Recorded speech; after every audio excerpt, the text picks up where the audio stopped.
মন্ত্রী হামান, sir sir sir sir sir sir sir sir sir sir আমি যে স্টাইলটা করতেছি এইটাই হলো জালিমকে স্বৈরাচারকে তোয়াজ করার style. Sir sir sir sir এই স্যার স্যার কইয়া মুখে ফেনা তুইলা ফালাইব। স্যার যদি কয় 10,000 ফালাই দেই, আমার ক্ষমতা টেকানো দরকার, স্যার স্যার স্যার ওকে, মানে জানে স্বৈরাচার স্যারের কথা না মানলে আমারও মন্ত্রিত্ব থাকবে না। তাইলে যেই রাজা এইরকম আজগুবি সিদ্ধান্ত দেয় সে মানুষ নয়, সে গাধা। সে কি? এই গাধা মার্কা রাজার গাধা মার্কা হুকুম যেই মন্ত্রী মাইনা নেয়, মেনে নেয়, সেও গাধা। আর ভাই জবাব দেন না কেন? রাজাও গাধা, মন্ত্রীও গাধা। চ্যানেলটি সাবস্ক্রাইব করুন, বেল আইকনটি বেজে দিয়ে সাথেই থাকুন। আল্লাহ ইরশাদ করেন, ইন্না শাররাদ দাওয়াবি ইনদাল্লাহ আল্লাযীনা কাফারু ফাহুম লা ইউমিনুন। নিশ্চয়ই আল্লাহর কাছে সব থেকে নিকৃষ্টতম জীব হলো কাফেররা। যারা ঈমান আনে না তারা। শেষ তরজমা। এই কথাটার উপরে আমরা তাফসীর শুনলাম। একটুকের উপর আল্লাহ বলছেন যে আল্লাহর কাছে সবচেয়ে নিকৃষ্ট, সবচেয়ে খারাপ জীব কারা? সবাই সবাই জোরসে কাফের। যারা বেঈমান তারা সবচেয়ে নিকৃষ্ট জীব। আয়াতের মধ্যে দাওয়াব বলছেন। দাওয়াব আরবিতে দাব্বাতুন শব্দের বহুবচন। দাব্বাতুন মানে জীব, প্রাণী। 12 নম্বর পারার প্রথম আয়াত, ওয়ামা মিন দাব্বাতিন ফিল আরদি ইল্লা আলাল্লাহি রিজকুহা।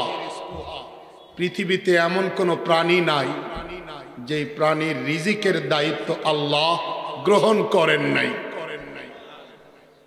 দাব্বা মানে কি? প্রাণী। বলেন দাব্বা মানে জীব। সেই শব্দটারই বহুবচন দাওয়াব। ইন্না নিশ্চয়, নিঃসন্দেহে, আনডাউটলি, কোনো সন্দেহ নাই আল্লাহর কথায়, সবচেয়ে নিকৃষ্ট জীব কাফের বেঈমানেরা। আমি প্রশ্ন করি, কাফের বেঈমানেরা কি চোখে দেখে না? এই মাইকের সাউন্ড ঠিক করে, এত বেশি সাউন্ডের দরকার নেই, আওয়াজ যেন রিপিট না আসে। কাফের বেঈমানদের কি দুইটা কান নাই? দুইটা চোখ নাই? তারা কথাবার্তা বলে না? তারা 2 পা দিয়ে চলাফেরা করে না? 2 হাত কি ব্যবহার করে না? একজন মানুষের যা যা বৈশিষ্ট্য সব তাদের আছে। তাহলে ঈমান না আনার অপরাধে বেশির বেশি তারা হবে সবচেয়ে নিকৃষ্ট মানুষ। কি হবে? মাথায় নিতে হবে কথাটা, সবচেয়ে নিকৃষ্ট মানুষ। আল্লাহ পাক বেঈমান আর কাফেরদেরকে সবচেয়ে নিকৃষ্ট মানুষ বললেন না সবচেয়ে নিকৃষ্ট জীব বললেন? তারা তো মানুষ, কিন্তু আল্লাহ কি বললেন? তার মানে আল্লাহ বেঈমানদেরকে মানুষ হিসাবে স্বীকার করেন না। তার মানে আল্লাহ কাফের বেঈমানদেরকে মানুষের মর্যাদায় আসীন করতে রাজি না। কেন? কথা কি পরিষ্কার?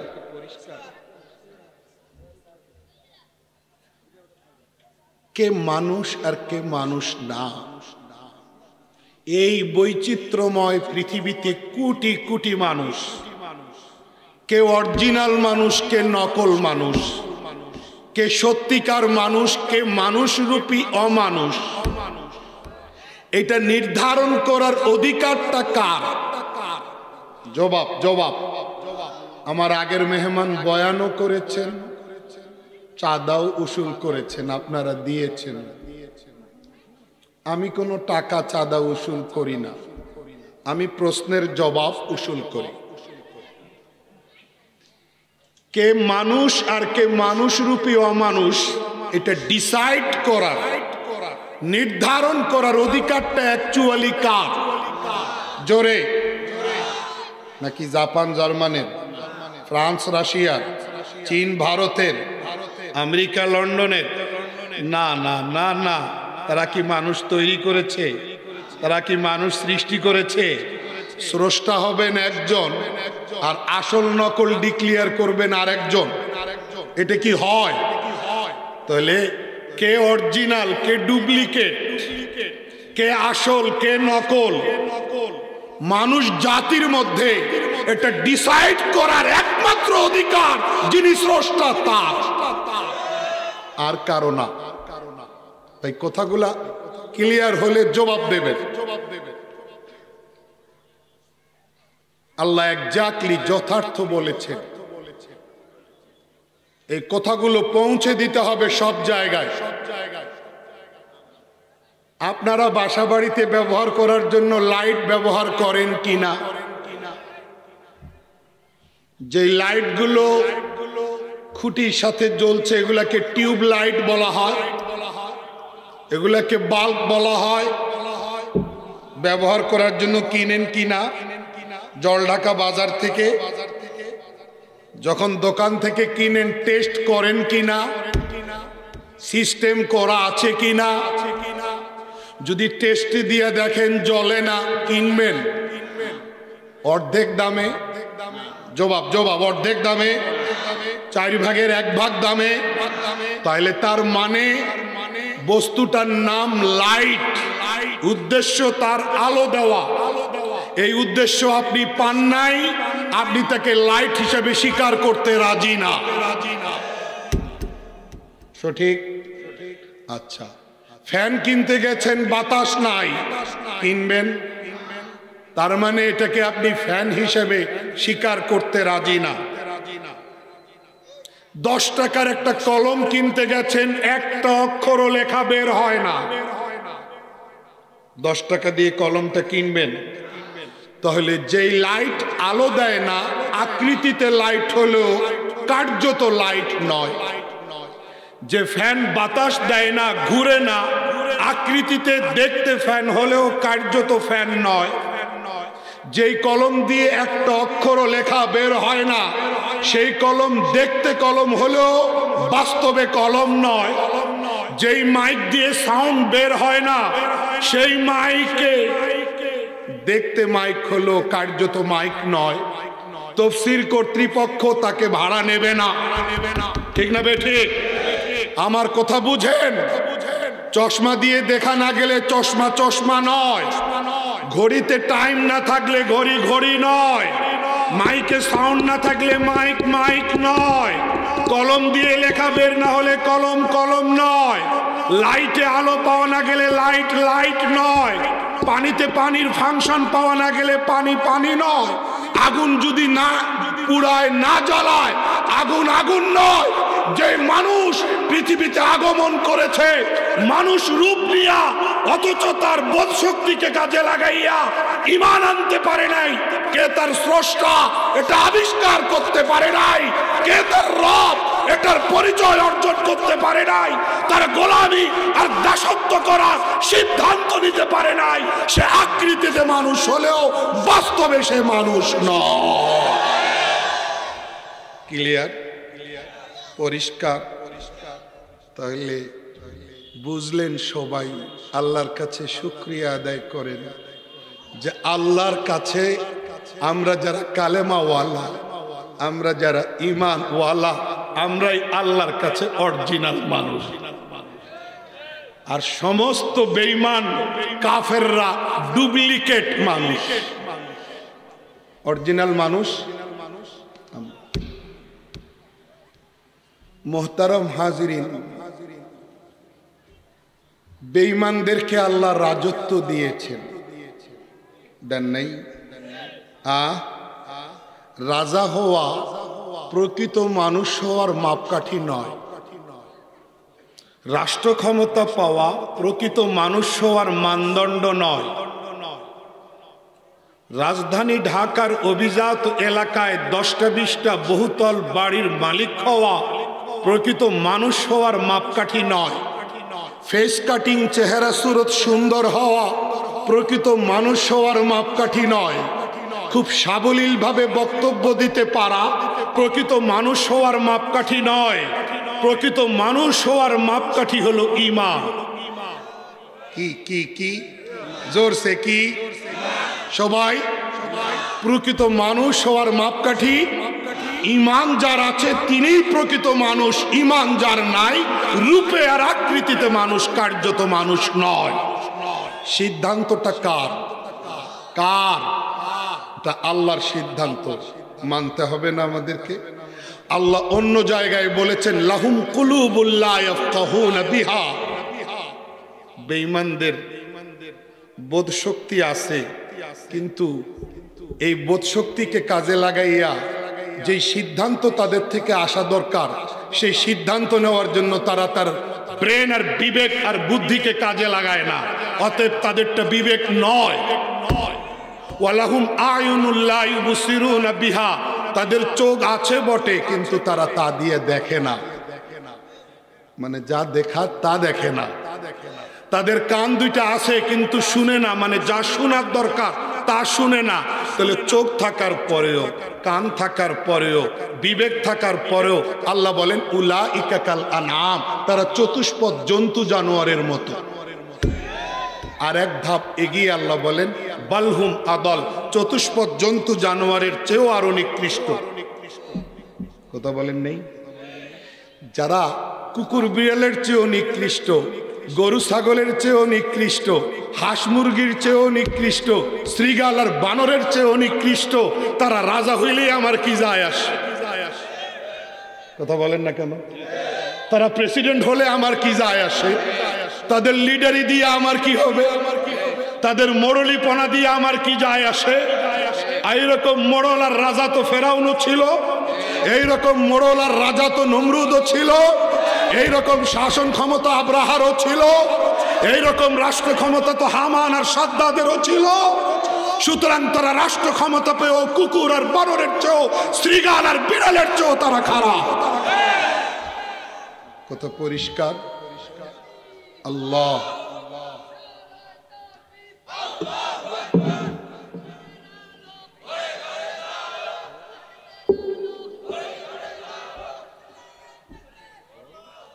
মনোযোগ, আপনাদের মনোযোগ আছে?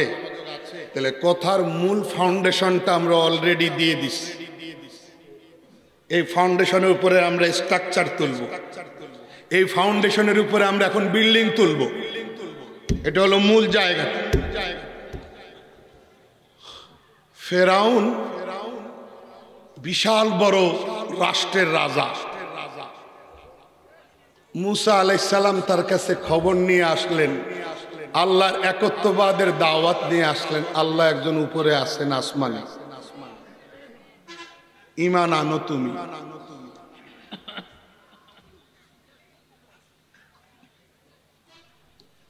ফেরাউন দাওয়াত কবুল না কইরা উল্টা হামানকে ডাইকা কয়, এই কোরআনে কারীমের সূরা মুমিনে আছে, সূরা কাসাসে আছে, আয়াত পড়ে তর্জমা করার সময় আমার হাতে নাই। মুসা আলাইহিস সালামের কাছে আল্লাহর একত্ববাদের দাওয়াত শুইনা ফেরাউন মিনিস্টার হামানকে ডাকলেন, ডাইকা কয় মা আলিমতু লাকুম মিন ইলাহিন গায়রি। কিরে হামান? হামানকে সার সার সার বল, এতদিন তো আমি জানতাম আমি তোমাদের একমাত্র খোদা।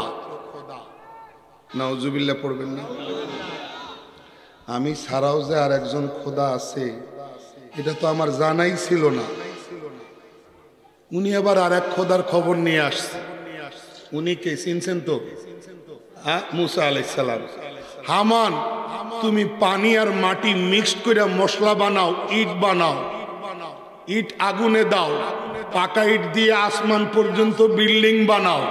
আমি বানাইয়া গল্প কইতেছি না, এই কোরআন থেকে বলতেছি। ফাউকিদিলি ইয়া হামানু আলা তিন, তুমি ফাজআলি সারহা, আসমান পর্যন্ত বিশাল উঁচু বিল্ডিং বানাও। আমি ওই বিল্ডিং এর ছাদে উঠা উনি যেই রব আর যেই খোদার খবর নিয়ে আসছে ওনাকে একটু গিয়া দেখে আসতে চাই। নাউজুবিল্লাহ। হামানের তো বলার দরকার ছিল, স্যার এই অর্ডার মানা আমার পক্ষে সম্ভব না, বলার দরকার ছিল না। কিন্তু হামান এই কথা বলে না, কারণ যদি এই কথা কয় মন্ত্রিত্ব চলে যাবে। সমস্ত স্বৈরাচারদের, সমস্ত খোদাদ্রোহীদের ঐতিহাসিকভাবে আপনি দেখবেন একই চেহারা। যারা স্বৈরাচার হয়, যারা খোদাদ্রোহী হয়, যারা মানুষের উপরে অত্যাচারের স্টিম রোলার চালায়, যারা মানুষের সামাজিক, নাগরিক, সাংবিধানিক, ধর্মীয় অধিকারের টুটি চেপে ধরে, তার একই চরিত্রের হয়, তার একই চেহারার হয়, তার একই নেচারের হয়। ফেরাউনের ওই নেচার ছিল, নমরুদেরও ছিল। যুগে যুগে যত স্বৈরাচার আর জালিম পৃথিবীতে এসেছে সবাই একই কায়দায় শাসন করার চেষ্টা করেছে।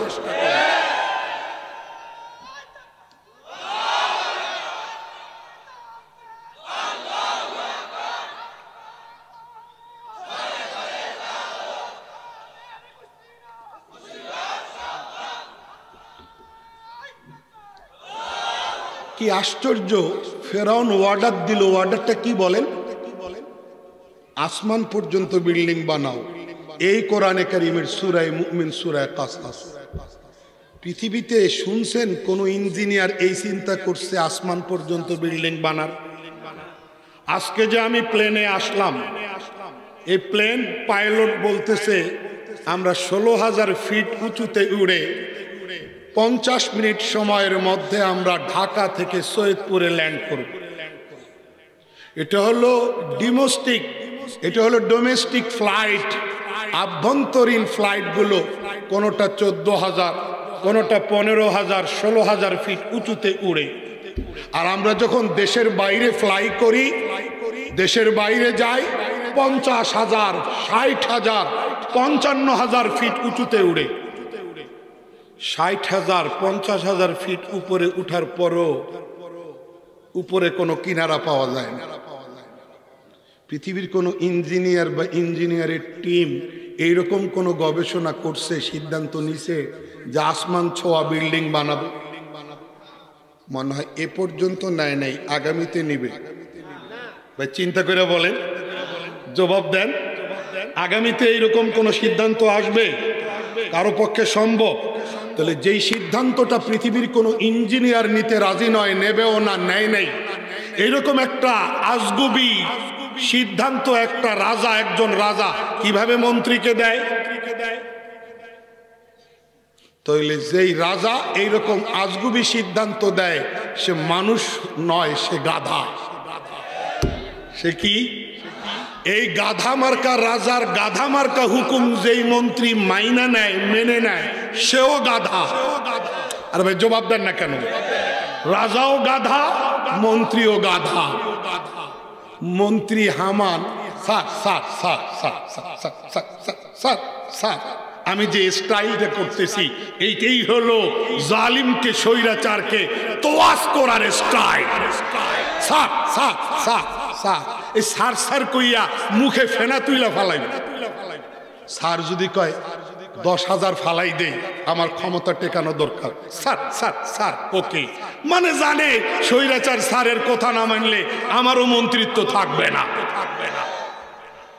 মন্ত্রী হামান তফসিরের কিতাবে লেখা, একাধিক তফসিরে পাবেন 50,000 রাজমিস্ত্রি, 50,000 রাজমিস্ত্রি মাঠে নামিয়ে দিয়েছে। কত হাজার? হেল্পার কয় লাখ ছিল এই তথ্য আমি পাই নাই। যেটা আমি পাইনি এটা তো বানাইয়া বলতে পারবো না। তফসির যা পেয়েছি তাই তো বলতে হবে। রাজমিস্ত্রির সংখ্যা আমি পাইছি তফসিরে 50,000।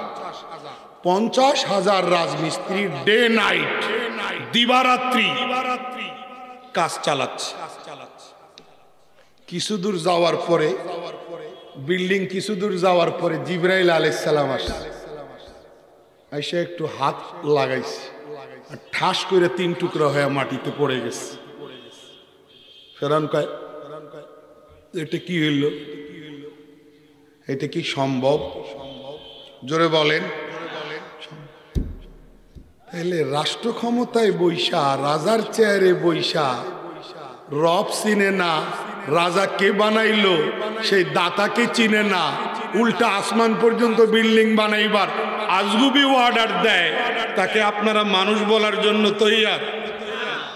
যদি আপনারা মানুষ বলেন আপনারাও পাগল সাব্যস্ত হবেন, যদি আমি তাকে মানুষ বলি আমিও পাগল সাব্যস্ত হব। আপনারা আরো আনকমন ঘটনা শুনবেন। তাফসীরের কিতাবে লেখা শাইখুল হাদিস ওয়াত তাফসীর আল্লামা হাফেজ ইদরিস কান্ধলভি রাহমাতুল্লাহি আলাইহি তাফসীরে মারিফুল কোরআনে লিখেছেন। তাফসীরে মারিফুল কোরআন দুইটা, একই নামে দুই তাফসীর। একটা লিখছেন মুফতি শফি সাহেব রহমতুল্লাহ আলাই, আর একটা লিখছেন হযরত মাওলানা ইদরিস কান্ধলভি রহমতুল্লাহ আলাই। ওইটার কথা বলছি, ওই তাফসীরে গিয়ে পাবেন। ফেরাউন রাজ সিংহাসনে বসা, জিবরাইল আলাইহিস সালাম মানুষের রূপ ধারণ করে ঢুকে পড়ছেন, মানে আল্লাহ পাঠাইছে। কোথায় কোথায় কোথায়? রাজ সিংহাসনে। হঠাৎ অজানা অচেনা মানুষ দেখা ফেরাউন কয়, তুমি কে? মানে মাথা চক্কর দিছে, আমার সিকিউরিটি সিস্টেম কি ফেল করলো? আমার গার্ড অফ রেজিমেন্ট কি ফেল করলো? আমার নিরাপত্তা বেষ্টনী ফাঁকি দিয়া কেমনে এইরকম অপরিচিত মানুষটা সিংহাসনের ভিতরে ঢুকে পড়লো? এতগুলা গেট টপকাইয়া কেমনে আইলো? চিন্তা। আল্লাহ যদি কোন রাজার হাজার সিকিউরিটির ভিতর দিয়া কোন ফেরেশতাকে পাঠাইতে চান, তাহলে নিরাপত্তা বলয় কি ঠেকাইতে পারবে? প্রশিক্ষিত ডগ স্কোয়াড কি আটকাইতে পারবে? কে তুমি? আমি কে? পরিচয় পা। কেমনে আসলাম এই প্রশ্ন বা একটা উত্তর দেন। একটা প্রশ্ন নিয়ে হাজির হইছি। যেহেতু এত বড় রাষ্ট্র চালান, যেহেতু এত বড় সিংহাসন আপনার, নিশ্চয়ই আপনার জ্ঞান অনেক বেশি। ফুলে গেছে, বুঝেন নাই? এখন এমন ফুলছে যার প্রশ্ন নাই কে তুমি, মানে বন্দনায় প্রশংসায় স্বৈরাচাররা ফুলে, জালেমরা প্রশংসায় চরিত্র। যেই ফুটবলটা উভয় পক্ষের 11 জন 22 জন প্লেয়ার লাথি মারে, এই ফুটবলটার অপরাধ কি? ফুটবলটা বাতাস খাইছে। কথা বলেন না কেন? যদি ফুটবলটা বাতাস গ্রহণ না করতো তাহলে 22 জন প্লেয়ার তারে এই 1.5 ঘন্টা সময় এইরকম 2 পায়ে লাথি মারতো না। এর অপরাধ কি? যেই বলটার বাতাস নাই, নেটে ঝুইলা আছে, এটারে তো কেউ ডিস্টার্ব করে না। এইটারে 22 জন প্লেয়ার লাথি মারে কেন? 2 পায়ে এইটারে নিয়ে খেলে কেন? এর অপরাধ হলো সে বাতাস খাইছে। যে মানুষটা এইভাবে বাতাস খায়, প্রশংসার বাতাস, তার কপালে দুর্গতি থাকে। ফেরাউন কয়, what is the your question? কি প্রশ্ন বলো তো? জিবরাইল আলাইহিস সালাম মানুষের রূপ ধারণকারী, তিনি বলছেন প্রশ্নটা হলো, যেই গোলাম মালিকের অল ফ্যাসিলিটিস ভোগ করে, মালিকের ন্যূনতম দিবারাত্রি 24 ঘন্টা খায়, মালিকের সব রকম সুযোগ সুবিধা ভোগ করে, মালিকের সব আরামায়েশ ভোগ করে, অথচ মালিকের একটা কথাও শুনে না, এরকম অবাধ্য নাফরমান অকৃতজ্ঞ গোলামকে কোন কায়দায়, কোন তরিকায়, কোন সাইজে, কোন তরিকায় শাস্তি দিলে শাস্তিটা পারফেক্ট হয়? প্রশ্ন বুঝেন নাই? ফেরাউন কয়, জবাব সোজা। আমার কাছে এই রকম অবাধ্য অকৃতজ্ঞ গোলামকে পানিতে ডুবাইয়া মারা হোক। ফর্মুলাটা কার? তার নিজের। এইরকম অবাধ্য গোলামকে পানিতে ডুবাইয়া সাইজ করা হোক। জিবরাইল আলাইহিস সালাম বলতেছেন ভেরি এক্সিলেন্ট অ্যান্সার, বড় চমৎকার জবাব, সুন্দর। কিন্তু বলছেন ভাই, কথা না বলি ভাই, ভাই আপনি বলছেন এটা উড়ে গেছে, বাতাসে মিশে গেছে। আপনি দয়া কইরা যদি এটা কাগজে লেখা সিল মাইরা দস্তখত কইরা আমারে দিতেন, তাহলে আপনার মতো মহাজ্ঞানীর এই ফর্মুলাটা আমি সংরক্ষণ করতাম। ফেরাউন কয় নো প্রবলেম, কোনো অসুবিধা নেই। পিএসকে ডাইকা কয় লেখো, যেই গোলাম মালিকের সব রকম সুযোগ সুবিধা ভোগ করে অথচ মালিকের কোনো কমান্ড মানে না, এইরকম অবাধ্য গোলামকে পানিতে ডুবাইয়া হত্যা করা হোক। এটাই শ্রেষ্ঠতম ফর্মুলা। এই জবাব লেখছে, দস্তখত করছে, সিল মারছে, এটা স্টেট কইরা কাগজ দিয়ে দিছে জিবরাইল আলাইহিস সালামের হাতে।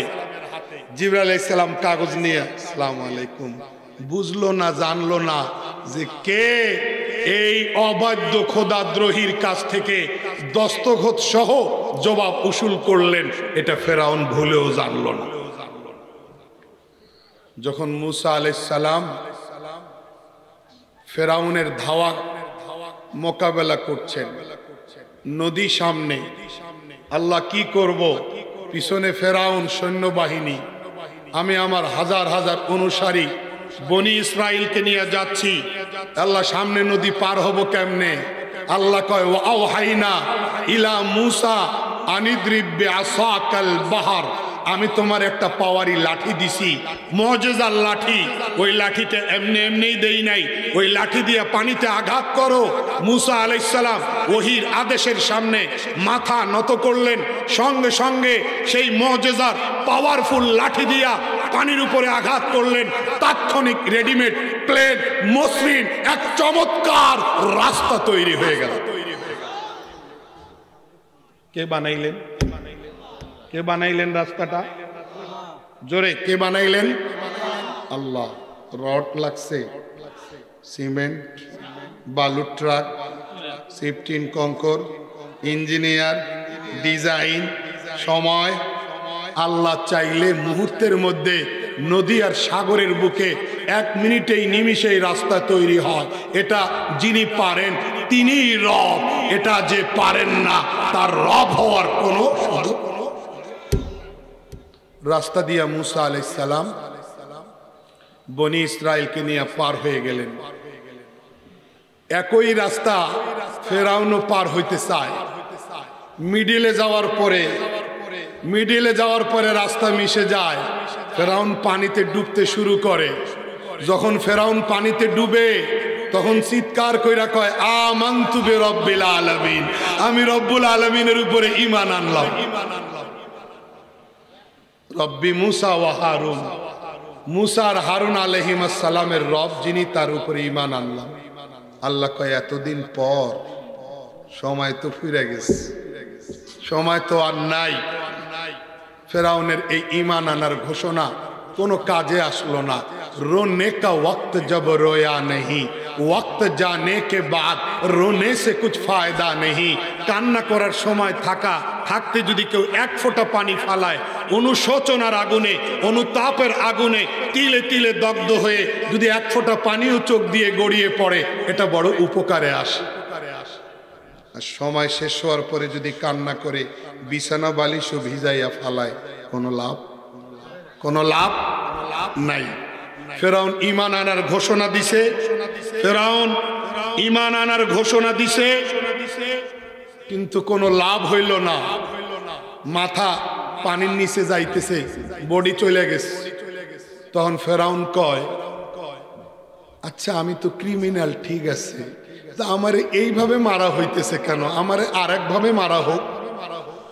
তখন জিবরাইল আলাইহিস সালাম মানুষ সাইজা তার সিংহাসনে ঢুইকা যে দস্তখত আর জবাব উসুল করছিলেন, কল্লা মাথা পানিতে তলাইবার আগে ওই দস্তখতওয়ালা কাগজ ফেরাউনের সামনে শো কইরা কয়, জনাব আপনার ফর্মুলা মতোই আপনাকে সাইজ করা হইছে। আপনার ফর্মুলায় মা বোনেরা আপনাদের দৃষ্টি আকর্ষণ করছি, মা বোনদের মহিলাদের প্যান্ডেলে বসার একটুও জায়গা নাই, স্পেস নাই। শীতকাল, আরেকজনকে জায়গা দিলে আল্লাহ খুশি হবেন, আরেক বোন বসতে পারবেন। একটু দয়া করে এগিয়ে গিয়ে একটু চাপাচাপি করে বসেন, যেন অপেক্ষমান মা বোনদের বসার স্পেস তৈরি হয়। আপনাদের হৃদয়ে যদি জায়গা হয় তাহলে প্যান্ডেলেও জায়গা হবে। আল্লাহ কোরআনে বলছেন তাফাসসাহু, জায়গা দাও, আল্লাহ তোমাদেরকে প্রশস্ততা দান করবে। তো জিবরাইল আলাইহিস সালাম ফেরাউনকে কাগজ শো করছেন। আল্লাহ মহান, যেই রাজা রাজত্ব কে দিল এটা ভাবতে রাজি নয়, সেই রাজা মানুষ হওয়ার যোগ্য, সেই রাজা মানুষের পরিচয় বহন করার যোগ্য। এই জন্য আল্লাহ তাদেরকে মানুষ হিসেবে স্বীকার করেন না। আল্লাহ একজন আছেন যিনি সর্বময় ক্ষমতার অধিকারী। ফেরাউন তো ডুবলো পানিতে, মুসা আলাইহিস সালাম হাজার হাজার অনুসারীদেরকে নিয়ে ওই পারে গেলেন। তিহ ময়দান, কি ময়দান? তিহ ময়দানে উঠলেন। আসমান থেকে আল্লাহ তাআলা না খাওয়া নবীর উম্মতদের জন্য মান্না সালোয়া রেডিমেড খাবার নাজিল করলেন। এই আশ্চর্য খাওয়া হোটেল শেরাটনে পাওয়া যাবে না, হোটেল সোনারগাঁয়েও পাওয়া যাবে না, পৃথিবীর কোনো 5 স্টার হোটেলেও পাওয়া। আল্লাহ আসমান থেকে খুব স্বাদ, সবাই পেট ভইরা খাইছে। এতদিন পর্যন্ত ফেরাউনের হামলার অত্যাচার থেকে বাঁচার জন্য তারা বাড়ি থেকে রওনা দিছে, খাওয়া দাওয়া যা ছিল সব ফুরাইয়া গেছে, পেটে ক্ষুধা।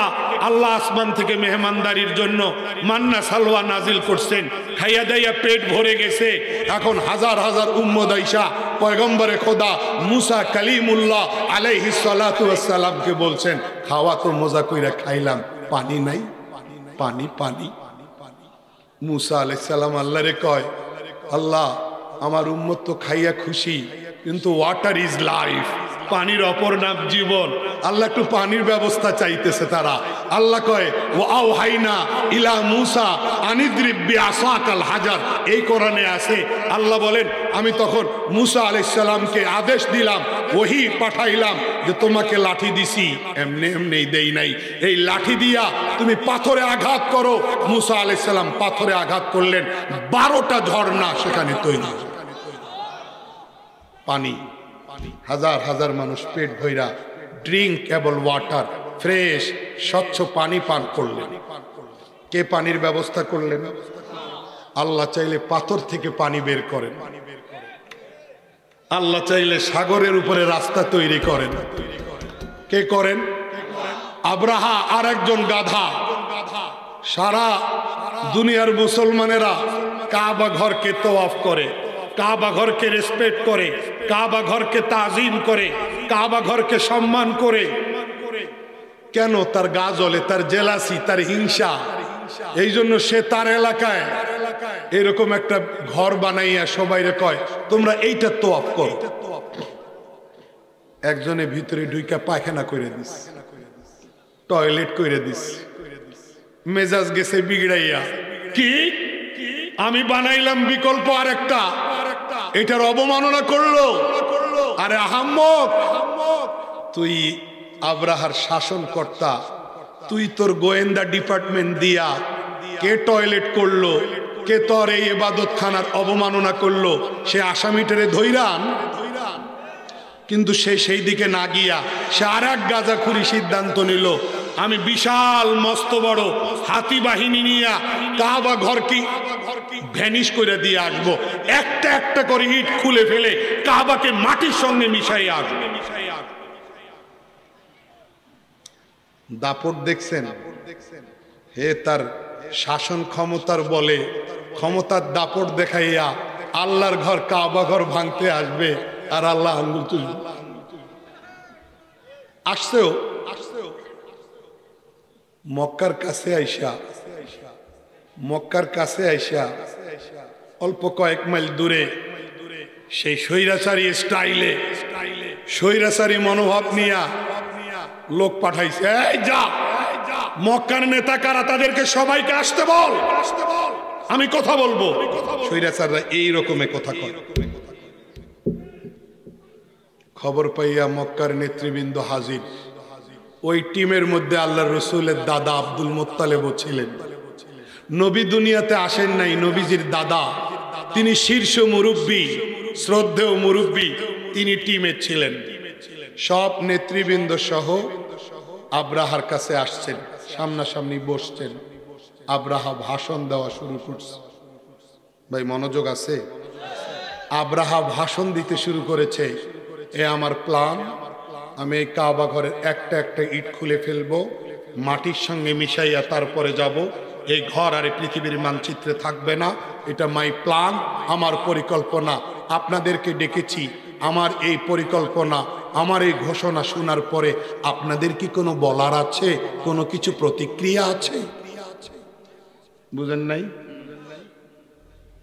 মুরব্বী আল্লাহ রসুলের দাদা আব্দুল মুত্তালিব বলতেছেন, আমার একটু কথা আছে।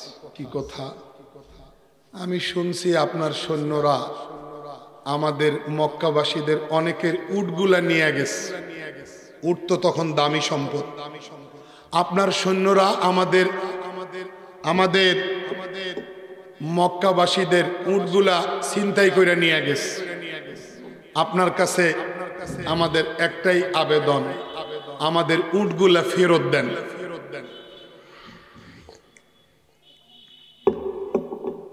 আব্রাহা মাথায় হাত দিয়ে কয়, এ কি কাণ্ড? আমি কই কি আর আপনি জবাব দিলেন? আমি বললাম কাবা ঘর ভেঙ্গে গুঁড়া করে দিব, গুড়িয়ে দিব। আপনি এ ব্যাপারে কোনো জবাব নাই, আপনি উট আবার ফেরত চান। তখন নবী আলাইহিস সালামের দাদা যান আব্দুল মুত্তালিব বলছিলেন, আমরা যেই সম্পদের মালিক ওইটাই ফেরত চাইছি, আর আপনি যেই ঘর ভাঙতে আসছেন এটার মালিক আমরা না। যার ঘর তিনি রক্ষা করবেন।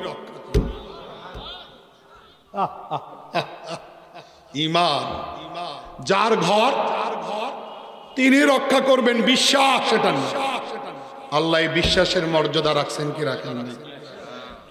পারছে আব্রাহা ভাঙতে? হ্যাঁ।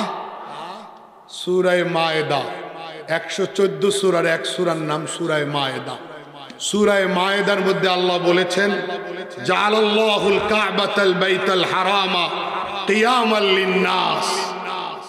সূরা মায়েদা আল্লাহ বলেন, এই ঘরটাকে তোমরা তোমাদের থাকার ঘর মনে করিও না। এই ঘরটাকে চার কোণার মামুলি ঘর মনে করিও না। এই ঘরের বাস্তবতা বুঝো। জাআলাল্লাহুল কাবা আল বাইতুল হারামা কিয়ামাল লিন-নাস। এই ঘরকে আমি আল্লাহ পৃথিবীর সমস্ত মানুষের নিরাপত্তা আর স্থিতিশীলতার খুঁটি বানাইছি। সূরা মায়েদা। কে বলছেন? তার মানে সারা পৃথিবীর স্থিতিশীলতার নিরাপত্তার পিলার। তার মানে হলো, যদি কাবা ঘর পৃথিবীতে থাকে পৃথিবী টিকে থাকবে, যদি কাবা ঘর পৃথিবীতে না থাকে পৃথিবী টিকবে না, কিয়ামত হয়ে যাবে, পৃথিবী লয় হয়ে যাবে। এটা হলো তাফসীর আয়াত সূরা মায়েদা। যেই ঘর না থাকলে পৃথিবী ধ্বংস হয়ে যাবে, যেই ঘর রক্ষা করবেন আল্লাহ, সেই ঘর ভাঙ্গার সিদ্ধান্তটা এটা কি মানুষের সিদ্ধান্ত না অমানুষের সিদ্ধান্ত? আসমান পর্যন্ত বিল্ডিং বানাও, এটা কি মানুষের সিদ্ধান্ত না গাধার সিদ্ধান্ত? আপনি পাগল বলবেন, আপনি তাদেরকে পাগল বলবেন না। তাহলে এগুলা তো মানুষের ফাংশন না। তা আল্লাহ যে বলছেন সূরা আনফালের 55 নম্বর আয়াতে, ইন্না শাররাদ দাওয়াবি ইনদাল্লাহ আল্লাযীনা কাফারু ফাহুম লা ইউমিনুন। নিশ্চয়ই আমি আল্লাহর কাছে সবচেয়ে নিকৃষ্ট, সবচেয়ে খারাপ জীব হলো কাফের, বেঈমানেরা। তাহলে আল্লাহর ঘোষণা কতটুকু পারফেক্ট, কতটুকু সঠিক? বলেন শতভাগ সঠিক। কতটুকু সঠিক? জোরে জোরে শতভাগ সঠিক। তাহলে প্রকৃত মানুষ হওয়া না হওয়া নির্ভর করে কিসের উপরে ভাই? জোরে বলেন। হযরত নূহ আলাইহিস সালামের কথা সূরা হুদের মধ্যে আছে। নূহ আলাইহিস সালাম 950 বছর হায়াত পেয়েছেন। এই কোরআন বলছে, ফালাবিসা ফীহিম আলফা সানাতিন ইল্লা 50 আমা। 50 কম 1000 বছর হায়াত পাইছে। বলেন না সুবহানাল্লাহ। 950 বছর দাওয়াত দিছেন, কিন্তু মানলো না, নাফরমানেরা। আল্লাহ সিদ্ধান্ত নিলেন বন্যা দিয়া, প্লাবন দিয়া তাদেরকে ধ্বংস করবেন। তার আগে আল্লাহ নূহ আলাইহিস সালামকে বললেন ওয়াসনাইল ফুলকা বিআয়ুনিনা, 12 পারা, আপনি আমার তত্ত্বাবধানে, নূহ তুমি আমার তত্ত্বাবধানে জাহাজ তৈরি করো, আমি তত্ত্বাবধান করব, আমি মনিটরিং করব। জাহাজ তৈরি হয়ে গেল। ছেলেকে ডাকলেন ইয়া বুনাইয়া, ও আমার ছেলে, ইরকাব মানা, আসো আমার সঙ্গে উঠে পড়ো, ঈমান আনো, ওয়ালা তাকুম মাল কাফিরিন, বেঈমানদের দলে থাকিও না। বড় সুন্দর ডাক ছিল না? আদর ছিল না? মায়া ছিল না? পিতৃ দরদ ছিল না? পয়গম্বরী দরদ ছিল না? বলেন না, ছিল। কিন্তু ছেলে কি বলল? সাআবি ইলা জাবাল, আব্বা আপনি কোন বন্যার কথা কইতেছেন? কোত্থেকে পানি আসবে? পানি আর কতটুকু উপরে উঠবে? আমি পাহাড়ের উপরে উঠে আত্মরক্ষা করব, পাহাড় আমাকে বাঁচাবে। নূহ আলাইহিস সালাম বললেন, ছেলে রে, লা আসিমাল ইয়াউমা মিন আমরিল্লাহ, ক্বালা লা আসিমাল ইয়াউমা মিন আমরিল্লাহ ইল্লা মান রাহিম। ছেলে, তোমার অঙ্ক ভুল, তোমার ক্যালকুলেশন ভুল, তোমার লজিক ভুল, তোমার অ্যানালাইসিস গবেষণা ভুল। বাবা, পাহাড়ের কোনো ক্ষমতা নাই তোমাকে সুরক্ষা দেওয়ার, ক্ষমতা একমাত্র আল্লাহ। কার কার কার কার কার ক্ষমতা? কার? এখনো কিছু কিছু রাজনীতিবিদ বলে ক্ষমতার মালিক জনগণ। এটা কি ইমানি জবাব? এটা কি ইমানি কথা? ক্ষমতার মালিক কে? কুলিল্লাহুম্মা মালিকাল মুলক, এটা কার কথা? লিল্লাহিল আমরু মিন ক্বাবলু ওয়া মিন বাদ, সূরা রুমে কার কথা? ক্ষমতার পালাবদল কে ঘটান? উসিলা আলাদা জিনিস, কিন্তু ক্ষমতার মালিক। আমি মনে করি জনগণ ক্ষমতার মালিক আর পাহাড় আমাকে বাঁচাইবে, এই দুই কথার মধ্যে কোনো তফাৎ নাই। ক্ষমতার মালিক, জীবন সুরক্ষা দেওয়ার মালিক। নূহ আলাইহিস সালাম বললেন, বাবা কি বললা তুমি? তোমারে পাহাড় বাঁচাইব? পাহাড়ের কোনো ক্ষমতা নেই। ক্ষমতা একটু পরে ঢেউ চলে আসলো, বাবার সামনে ছেলে ডুবতে শুরু করলো। তখন নূহ আলাইহিস সালাম আল্লাহকে ডাকলেন। সূরা হুদে আছে ওয়ানাদা নূহুর রাব্বা, নূহ আলাইহিস সালাম তার রবকে ডাকলেন, ডাইকে বললেন রব্বি রব্বি ইন্নাবনি মিন আহলি, ও আমার রব, আমার ছেলে তো আমার পরিবারের একজন, আমার ছেলে তো আমার ফ্যামিলি মেম্বার, তুমি না আগেই ওয়াদা দিছো আমার ফ্যামিলির, ওদেরকে বাঁচাও, আল্লাহ একটু বাঁচাও। আল্লাহ উপর থেকে ডাক দিয়া কয় ইয়া নূহ ইন্নাহু লাইসা মিন আহলিক, তুমি কাকে তোমার ছেলে বলতেছো? তুমি কাকে তোমার ফ্যামিলি মেম্বার বলতেছো? আমি আসমান থেকে বলতেছি কেনান সেই কুলাঙ্গার তোমার ফ্যামিলির কেউ না।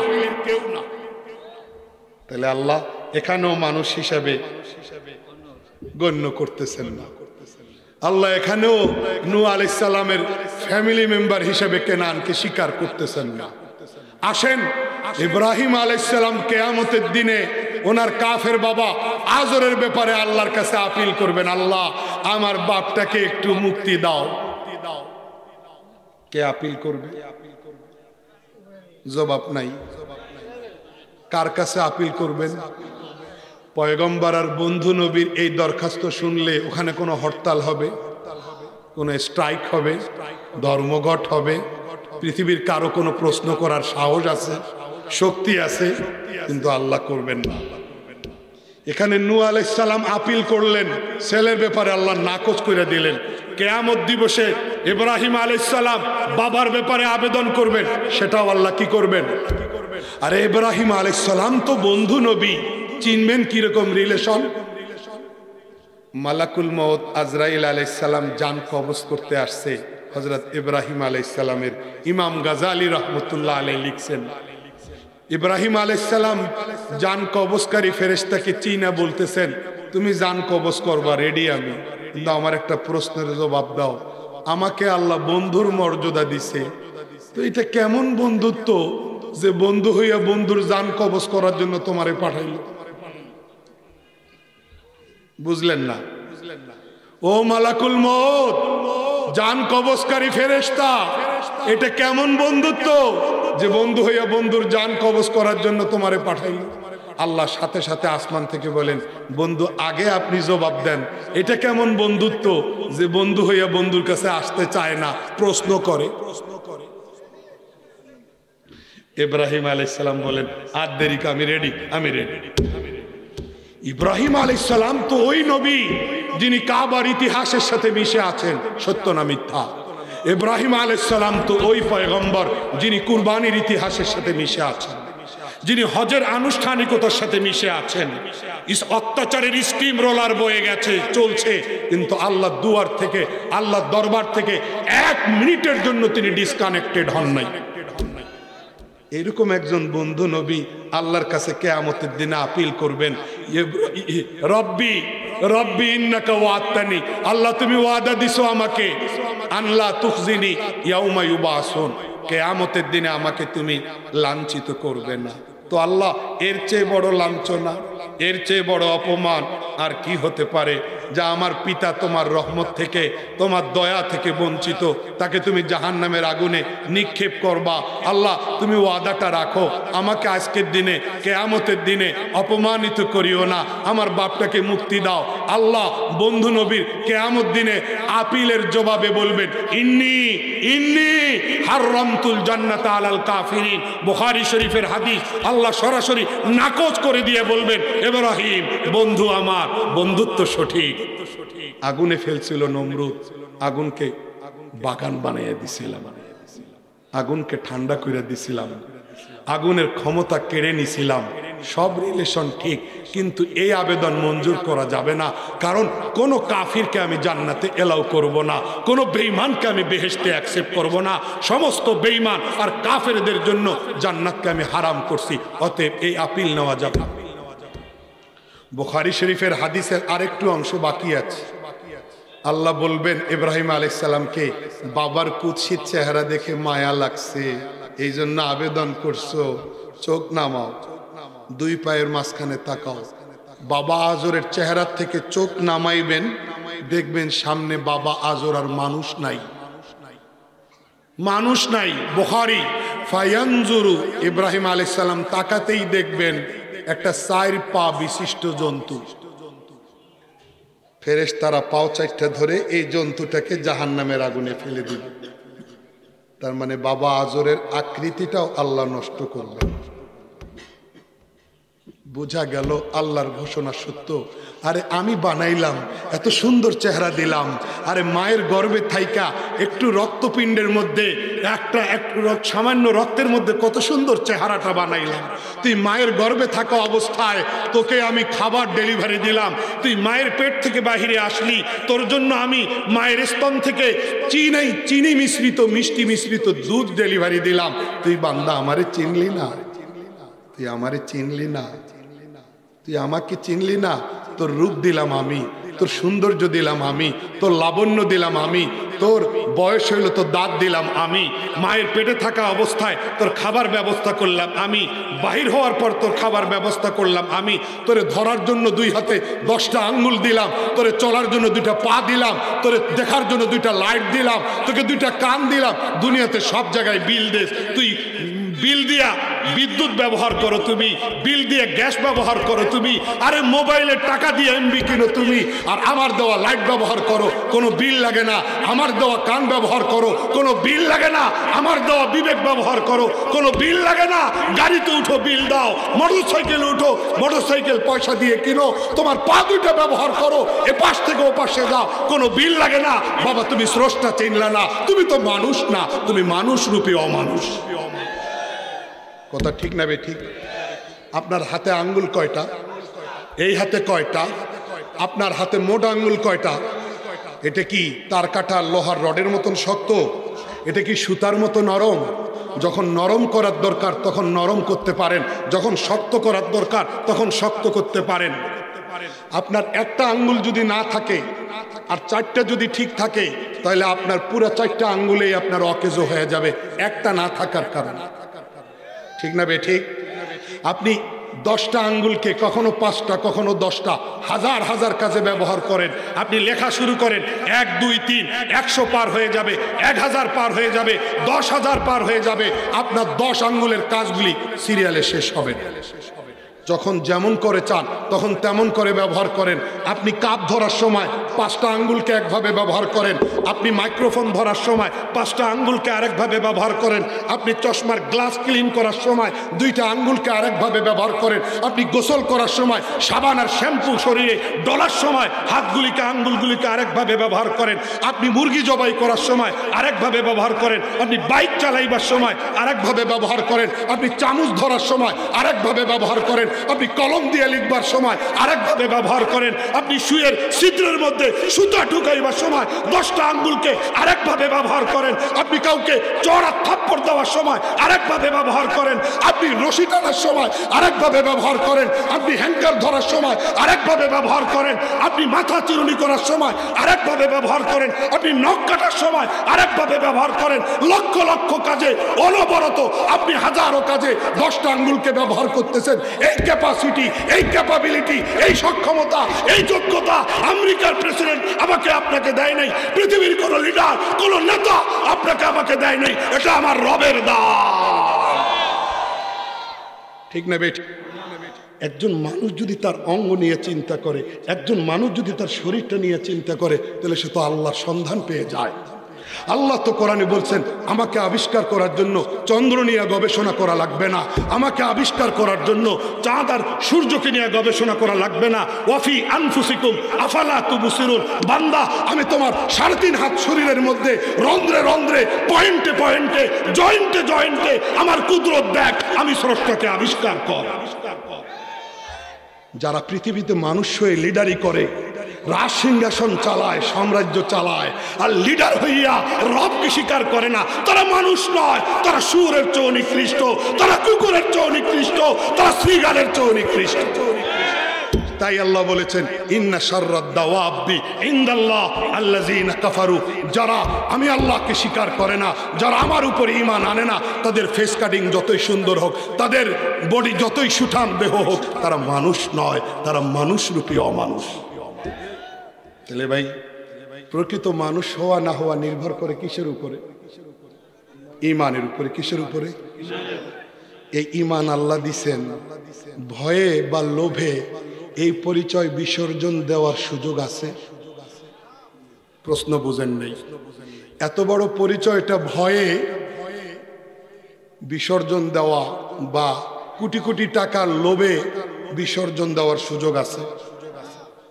সিদ্ধান্ত নিতে হবে, আমার জীবনটা যদি বিলাইয়া দিতে হয়, রক্ত যদি দিতে হয়, আমি জীবন বিলাইয়া দিব, আমার রবের উপরে ঈমান ছাড়ব না। কারা কারা রাজি আছে? আল্লাহ আল্লাহ আল্লাহ সবাইকে কবুল করো। আল্লাহ